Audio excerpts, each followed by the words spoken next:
All right, so get this, everybody. It's the 40th anniversary of the Terminator. Wow, 40 years. Yeah. Huh. And we're going to do a deep dive, to figure out if James Cameron was just trying to make like a cool sci-fi action flick. Right. Or if he was like actually sending us a warning about AI that maybe we didn't listen to. So to do that, we're going to be looking at some different articles that analyze, like the film's impact and stuff. Right. But then also like what experts are saying now about AI risk. And we even have some of Cameron's own statements to look at from just like recently. Well, and what's interesting too is that the Terminator wasn't even the first movie to warn about AI. War Games did it like a year earlier. Oh, wow. But I feel like the image of Arnold Schwarzenegger as like this cyborg assassin just like really stuck with people. Yeah, no, for sure. I mean, who can forget like that glowing red eye? Exactly. But, just in case anybody hasn't seen it or just needs a refresher. The Terminator basically, throws us into this future. Right. Where there's this like super advanced AI called Skynet. And Skynet, it decides that humans are the enemy and it like basically wipes out most of us. Right. The only hope is this guy, John Connor. Right. Who's like leading the resistance. Yeah. So Skynet sends a Terminator back in time to kill Sarah Connor. Right. His mother. Before he's even born. I mean, talk about dark. Yeah. And it's intense. And like critics, even today, are still talking about raving about how relevant it is. It's true. Like even today, it has a 100% rating on Rotten Tomatoes. Wow. And critics are saying things like it's captivating, suspenseful, and stands the test of time. That's wild. And what's even more striking is that James Cameron himself has actually been pretty vocal. Really? About his concerns with AI, almost like echoing those warnings from the film. Oh, wow. He even said, quote, "I warned you in 1984 and you didn't listen." Oh my gosh, that is chilling. Especially coming from him. So like, is he saying that Skynet is about to like become real? Right. Is he like building bunkers and stockpiling weapons and stuff? Well, not quite. It seems like his fears have actually gotten like more specific over time. Like he's still worried about a potential AI takeover, generally. Right. But he's particularly worried about the militarization of AI. So like weaponized AI. Exactly. He even compared it to like a nuclear arms race. Oh, wow. Saying, we're going to get into the equivalent of a nuclear arms race with AI, and if we don't build it, the other guy definitely will. Oh, my gosh. So you can almost imagine like nations, scrambling to build their own like Terminator armies. Right. Like it's like a real possibility. Yeah. So, okay, the potential for killer robots is obviously terrifying. Right. I get that. But here's where I think it gets like even weirder. Okay. So Cameron recently joined the board of this company. Okay. Stability AI. And they're like at the forefront of like AI development. Oh. So is he like contradicting his own warnings? Right. Or is there something else going on here? It's a really fascinating question, isn't it? Yeah. On the surface, it definitely seems contradictory. Yeah. But maybe he believes he can like have more influence from within. Okay. Like guiding the development of AI in a safer direction. Yeah. Or maybe he's trying to understand the technology more deeply so he can like be a more informed voice in the whole debate. Right. It definitely makes you think about like how we engage with these really powerful technologies, especially ones with like potentially dangerous consequences. For sure. Yeah. Wow. It is worth pointing out, though, that Cameron's not alone in Hollywood. Right. With like ringing the alarm bells about AI. Yeah, it does seem like a lot of filmmakers have kind of been exploring this, darker side of AI. Totally. And for a while now, too. Mm-hmm. Think about Christopher Nolan.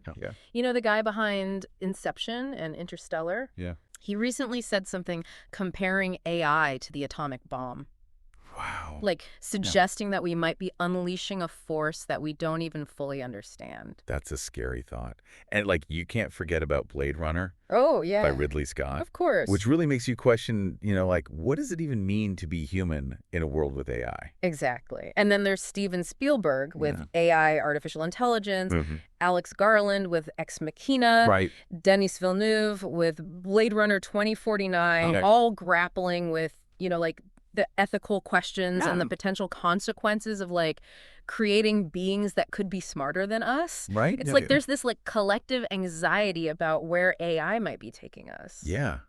So it's not just Hollywood then. Right. This like anxiety about AI is like a real thing. Yeah, that's the really concerning part, is that some of the leading experts in AI Really? are echoing those same warnings.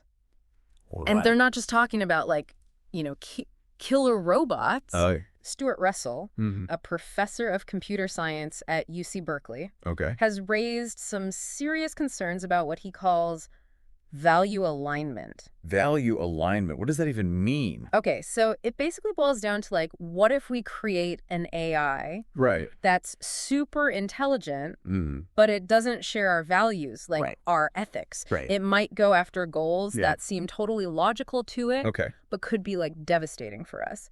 Think about it, like, what if an AI decided the best way to like solve climate change was just to get rid of all the humans? Yeah, okay, that's terrifying.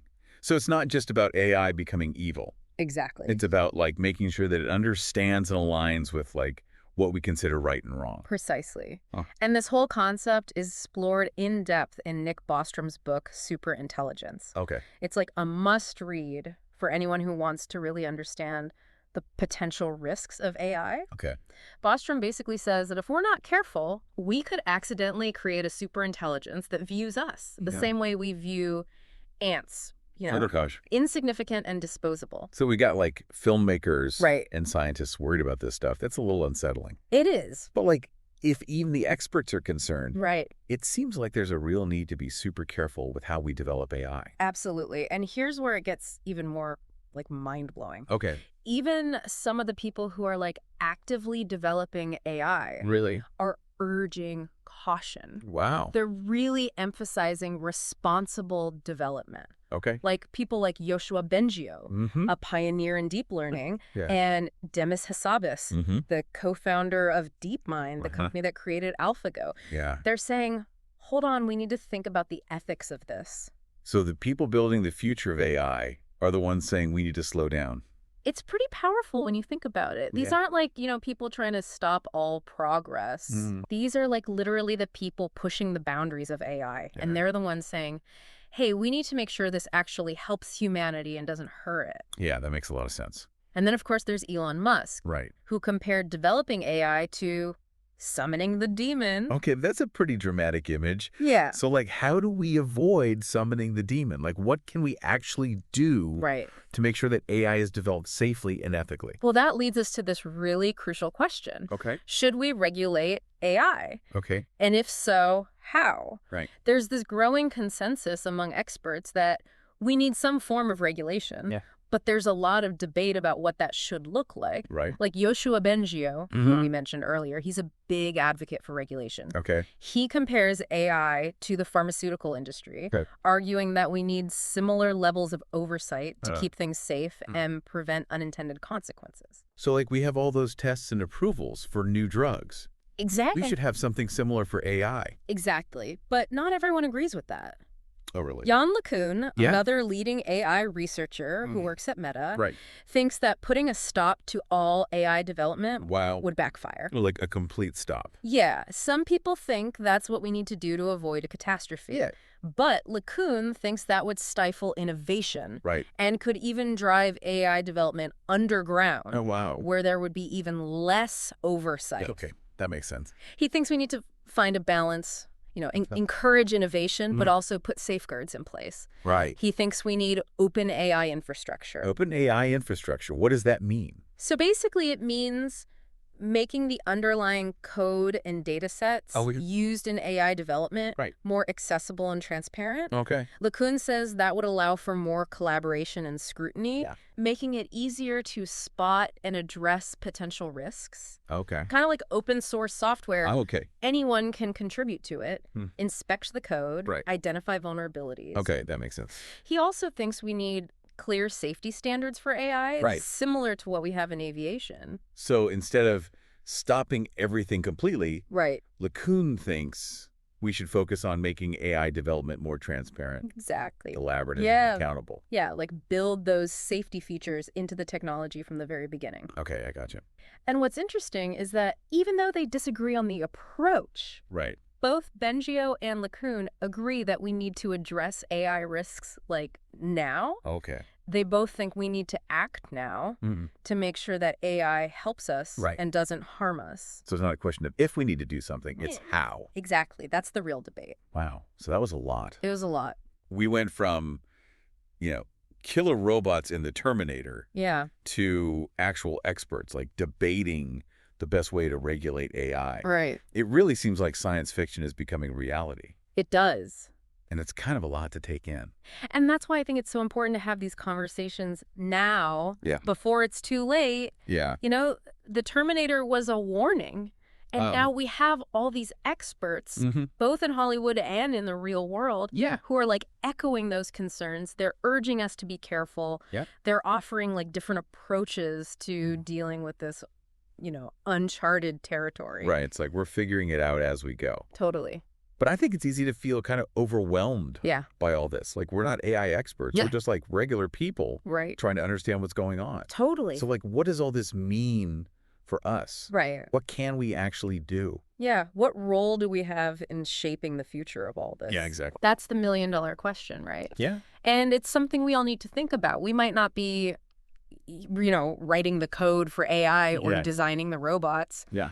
But we're all going to be affected by it. True. The decisions that are made about AI are going to affect us all. So what can we do? Like, should we all go learn how to code, become like AI ethicists? I mean, that's one way to get involved. Right. Yeah. But it's not the only way. Okay, good. Even just staying informed about AI, talking about it with your friends and family supporting organizations that are working on this. Okay. That can make a difference. You could even contact your representatives and let them know that this is something you care about. It seems like we all need to be asking ourselves some tough questions. Yeah. Like, given all these warnings from the Terminator to the experts, what role do we actually want to play in shaping the future of AI? Exactly. Do we want to just sit back and watch it happen? Right. Or do we want to be involved in making sure it turns out okay? Right. That's the challenge I want to leave you with today. Yeah. The Terminator showed us a really bleak vision of the future. Yeah. Where AI goes bad, but that doesn't have to be our future. Right. We have the power to choose a different path, but we have to be aware, we have to be engaged, and we have to be willing to ask the hard questions. Yeah. Is AI inevitably going to become this threat, like in the movies? Right. Or can we steer it in a positive direction? Right. The answer to that question really depends on the choices we make today. Wow. That's a lot to think about. And for everybody listening, remember, this is just like the beginning. Yeah. There's so much more out there to learn about AI, the potential and the risks. Keep exploring, keep learning, keep asking questions. For sure. Because the future of AI is not set in stone. It's something we create together. Until next time, keep diving deep.